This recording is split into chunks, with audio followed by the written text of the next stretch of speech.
Assalamualaikum warahmatullahi wabarakatuh.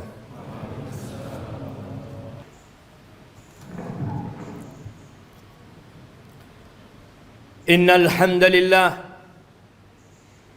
nahmaduhu wa nasta'inuhu wa nastaghfiruh wa na'udzu billahi min shururi anfusina wa sayyiati a'malina.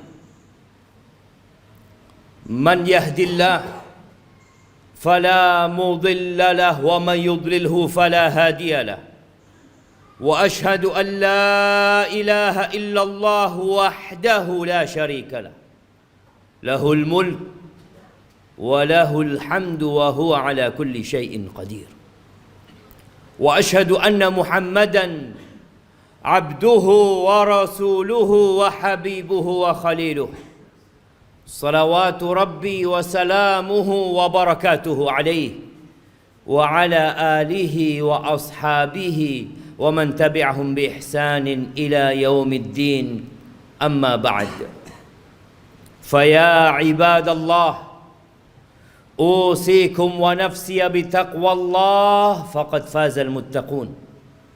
Wahai manusia-manusia yang beriman, saya wasiatkan kepada diri saya dan kepada semua yang hadir di tempat ini agar senantiasa bertakwa kepada Allah Azza wa Jalla. Hanya mereka yang diterima amalannya, hanya mereka yang akan hidup berbahagia, hanya mereka orang-orang yang sukses di dunia dan di akhirat. Allah Jalla Jalaluh mengulangi perintahnya, dan para rasul menyampaikan berulang kali, dan para pewaris Nabi diteruskan perintah itu untuk mereka. Ya ayyuhalladzina amanu taqullah, wahai orang-orang yang beriman, bertakwalah kalian kepada Allah. Kalimat yang sering kita dengar, yang terus diulang-ulang, karena kita memang sering lupa. Haqqa tuqatihi, ketakwaan yang sebenarnya bukan sekedar tulisan yang dipampang, bukan sekedar ucapan yang diungkapkan, tapi sesuatu yang diyakini oleh jiwa kita, kemudian diucapkan dengan lisan kita dan dipraktekkan dengan raga kita. Dan Allah mengatakan wala tamutunna illa wa antum muslimun. Kalian jangan mati kecuali dalam kondisi Islam. Yang menjadi standar orang baik bukan sekarang, tapi tatkala ajal menyebut kita. Jamaah rahimakumullah, setiap hari kita keluar rumah kita, orang-orang juga keluar dari rumahnya. Anak-anak juga berangkat ke sekolahan. Besok mereka akan melakukan itu lagi. Terus rutinitas yang dikerjakan oleh manusia. Ada yang ke pasar, ada yang ke kantor, ada yang ke pabrik, ada yang di jalanan. Semuanya mencari apa? Mencari uang, mencari harta. Allah telah menanamkan di dalam jiwa kita kecintaan kepada harta.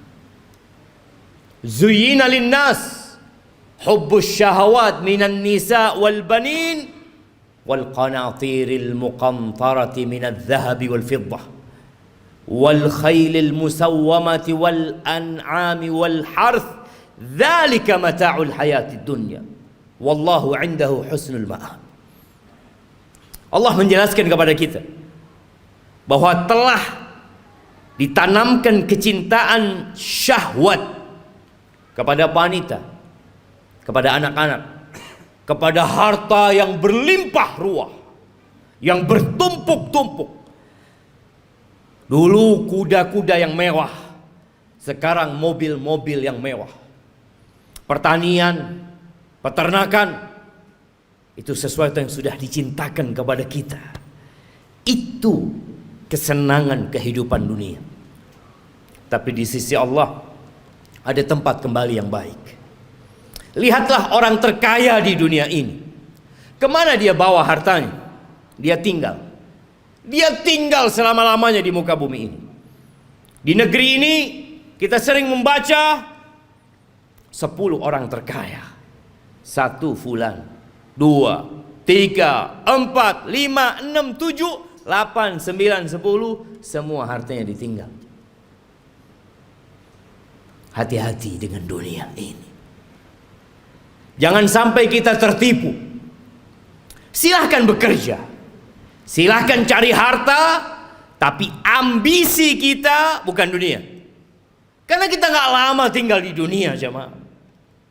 Sungguh sangat bodoh manusia yang menimbun hartanya di sebuah tempat. Dia taruh di brankas, tiap hari dia kumpulkan di sana, kemudian setelah itu dia tinggal selama-lamanya. Kemana akalmu? Bukankah engkau capek menumpuk harta itu? Bukankah engkau sekolah tahunan untuk mendapatkan harta itu? Dan engkau udah dapat. Kenapa engkau nggak bawa? Kenapa kau tinggalkan? Selama-lamanya kau tinggalkan di muka bumi. Dan kebanyakan kita seperti itu. Hanya bekerja dan terus bekerja, kemudian pergi meninggalkan dunia. Ahibati fillah, sebagian kita sudah hidup menderita jiwanya. Maka disebutkan oleh WHO sudah ada 1 miliar manusia yang sakit jiwa, sakit mental. Kata Nabi SAW mengingatkan para sahabatnya, kaifa antum idza futiyat alaikum Faris wa Rum, ayu qaumin antum? Kira-kira bagaimana kondisi kalian? Nabi menyampaikan ini dalam kondisi sahabat susah, tidak tahu apa yang besok mereka makan. Dalam kondisi sebagian sahabat ketika berangkat perang, sehari hanya makan 1 butir kurma. Sehari hanya 1 butir kurma. Rasulullah SAW menyampaikan ini dalam kondisi sahabat berangkat perang, dalam kondisi tidak ada alas kaki buat mereka, sampai kuku mereka ngelupas. Nabi menanyakan kepada mereka yang hidup menderita secara harta pada waktu itu, kira-kira bagaimana kondisi kalian apabila Persia dan Romawi ditaklukkan, kemudian harta mereka dibagikan kepada kalian? Ayu qaumin antum? Kira-kira kalian jadi orang yang seperti apa? Kata Abdurrahman bin Auf, nakun kama qala Allah atau kama yaqulullah. Kita akan menjadi manusia seperti yang Allah inginkan, yang Allah perintahkan. Kata Nabi SAW, awa ghaira dhalik, mungkin gak seperti itu, kata Nabi SAW. Jamaah, kita pernah susah secara ekonomi. Ingat dulu mungkin ketika motor kita motor bekas. Ingat dulu ketika kita sebagian belum menikah, nggak punya apa-apa. Kemudian terus bertingkat kondisi ekonomi kita. Semakin membaik. Dan terus Allah kasih lagi kepada kita. Sekarang bagaimana kondisi kita? Abdurrahman bin Auf mengatakan kita akan menjadi orang seperti yang diinginkan oleh Allah dan Rasulnya. Tapi kata Nabi SAW, mungkin nggak seperti itu kalian. Apa yang akan terjadi? Tatanafasun. Yang pertama, kalian akan bersaing. Udah punya harta banyak, yang seharusnya hidup tenang, sakit jiwa. Terus dia bersaing. Motornya kepingin lebih baik dari motor orang lain, handphonenya kepingin lebih baik dari orang lain, hartanya kepingin lebih banyak dari orang lain, rumahnya kepingin lebih bagus dari yang lainnya. Terus didorong oleh penyakit. Tatanafasun.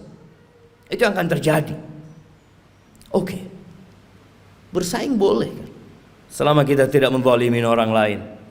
Tapi Nabi SAW mengatakan itu hanya awal yang akan terjadi. Yang kedua, thumma tatahasadun. Kalian akan saling hasut setelah itu. Karena dunia ini sempit, jamaah. Kursi-kursi itu terbatas. Kalau sudah ada yang duduk di sana, yang lain nggak bisa duduk di situ. Dia harus turunkan dia. Dia harus menggantikan posisi itu. Kalian akan saling hasut. Kita lihat orang-orang yang di pasar, bagaimana kondisi jiwa mereka yang mungkin tampak sehat-sehat menurut kita, tapi sakit jiwanya. Nabi menyampaikan kalian akan saling iri, kalian akan saling hasut. Gak suka orang lain lebih baik dari dia daripada sisi, gak suka dia. Padahal saudaranya Muslim, yang seharusnya dia bergembira dengan kegembiraan saudaranya, yang seharusnya dia cinta kepada saudaranya seperti dia mencintai diri dia sendiri. Tapi itu tidak terjadi. Kalian akan hasut, akan iri. Selesai enggak? Yang ketiga, thumma tatadabarun. Kalian enggak saling bertegur sapa, enggak kepingin ketemu. Kalau ketemu sama saudaranya sakit hatinya. Selesai? Belum. Yang keempat, yang akan dibawa pulang, yang akan dibawa tidur, yang akan dibawa makan, thumma tatabaghadun. Kemudian kalian akan saling membenci. Kalian akan bermusuhan dengan saudara kalian sendiri. Ahibati fillah, itu penyakit yang sudah menimpa kita. Nabi alaihissalatu wasallam mengatakan, dabba ilaikum da'ul umam. Sudah menyerang kalian penyakit-penyakit umat yang sebelumnya. Iri dan dengki. Ahibati fillah, tidak dilarang kita mengumpulkan harta, tapi tolong niatnya yang diperbaiki. Rasulullah sallallahu alaihi wasallam ketika melihat ada seorang sahabat yang bekerja keras mengumpulkan harta, kata orang-orang di kalangan sahabat yang lainnya mengatakan, laita hadza fi sabilillah. Aduhai kalau kekuatan dia, energi dia itu disalurkan di jalan Allah, di jihad fi sabilillah. Maka Nabi mengatakan kepada para sahabatnya, lau kana yas'a. Kalian tahu kalau orang ini keluar bekerja dalam rangka memberikan nafkah kepada kedua orang tuanya yang udah sepuh, fahuwa fi sabilillah. Dia di jalan Allah. Yang kedua, lau kana kharaj yas'a ala auladin lahu sighar. Kalau dia bekerja dalam rangka niatnya memberikan nafkah kepada anak-anak yang masih kecil, fahuwa fi sabilillah. Dia di jalan Allah. Jangan diremehkan dia bekerja. Yang ketiga, in kana kharaja yas'a yu'iffa nafsah. Kalau dia keluar bekerja dalam rangka menjaga kehormatan dirinya, agar dia tidak jadi benalu di masyarakat, dia tidak menyusahkan orang lain, dia sedang ingin menjaga kehormatan dirinya, nggak ingin minta-minta sama orang, fahuwa fi sabilillah, maka dia pun di jalan Allah. Tapi yang keempat, in kana kharaja yas'a riya'an wa mufakharatan. Tapi kalau dia kerja dalam rangka riya, pamer, dalam rangka berbangga-banggaan dengan harta dia, fahuwa fi sabilis syaitan, maka dia di jalan syaitan. Jangan sampai tiap hari kita keluar rumah kita, kita sedang berada di jalannya syaitan. Bekerja hanya untuk berbangga-banggaan, hanya untuk pamer kepada orang lain. Aqulu qawli hadza wa astaghfirullah li wa lakum wa lisairil mu'minin wal mu'minat fastaghfiruh innahu huwal ghafurur rahim.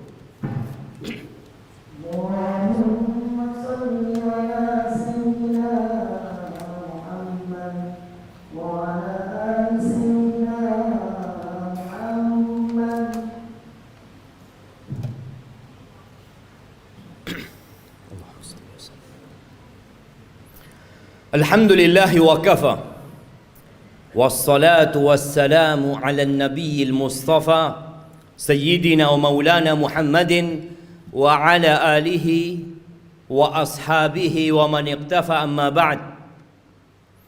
Ahibati fillah, berapa banyak dari orang-orang yang kita kenal yang telah pergi meninggalkan dunia ini, dan kita tahu hasil usaha dia, rumah yang dibangun, motor yang dimiliki, dan harta yang lainnya nggak dibawa.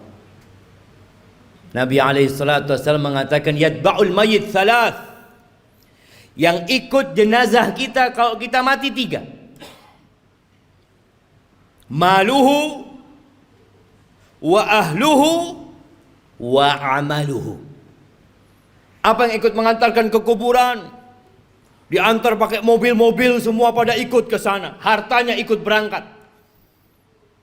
Kalau dia orang kaya, punya banyak anak buah, anak buahnya ikut mengantarkan ke kuburan.